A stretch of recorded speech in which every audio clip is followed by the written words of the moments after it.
I want to know why you are here this morning. Of course, for our brother and our friend, Justice Mark Jude Dere. You see this issue of justice crack, this abduction by the Nigerian military.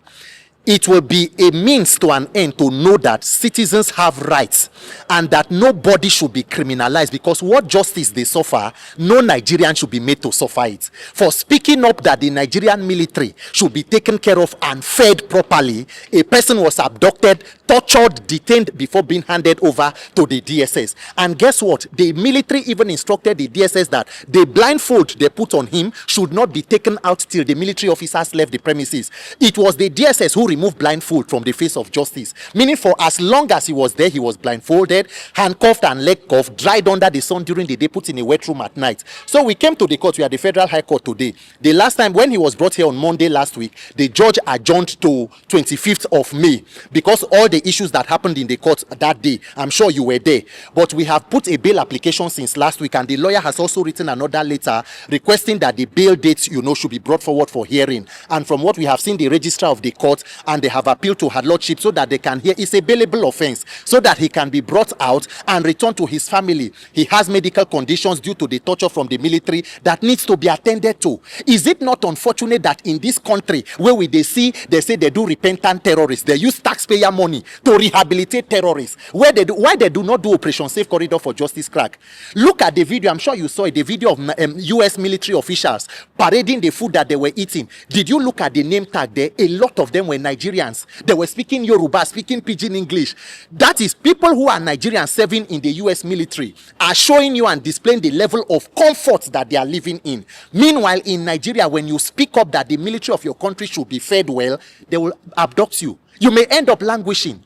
Imagine if nobody even knew, if we did not raise the alarm that he's in this place, Brigadier General Adegoke, release him. If Justice been died in custody of the military before the transfer, will they come out to admit that he had died?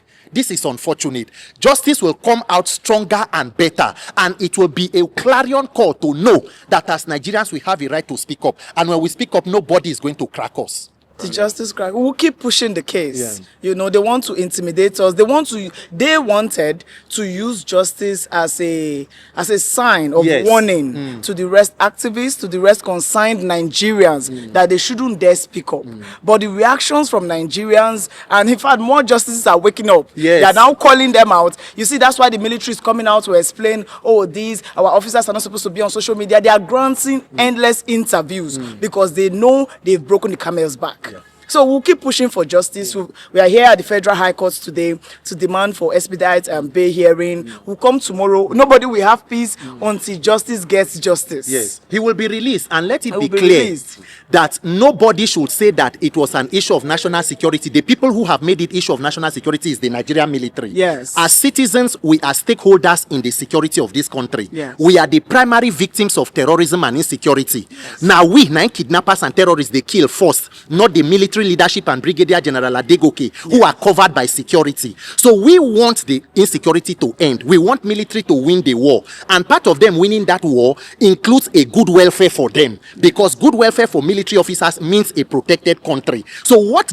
Justice Crack did in other countries should be a means for calling for an award. All these people you are calling CO and extinguished, there is nothing that makes them honorable. It is standing for the truth and justice. And that is why a person like Justice should be given an honor. We are calling on the military. It is not too late to come out and apologize to the family, pay compensation when necessary, and pledge to do better, because security is everybody's business. We want to work with our military to ensure that they win the war, but it will not be won by trying to use criminality to cure legality.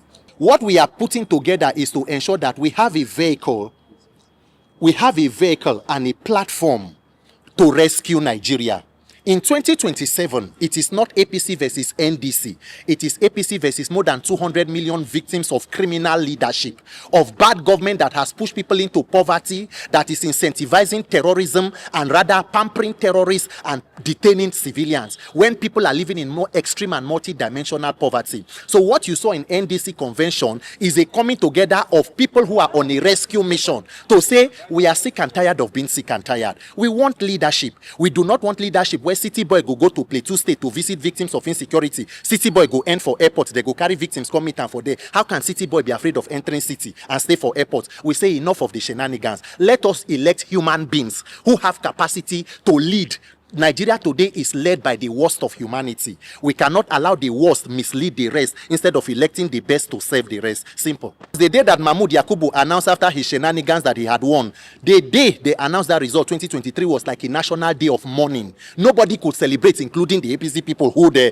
standing on the mandate which they shall collapse. The next day when Nigerians will hear and see celebration is the day that they have announced that this criminal structure has been dismantled and that this end to political banditry has come. 2027, by the grace of God, is the year of liberation for Nigerians.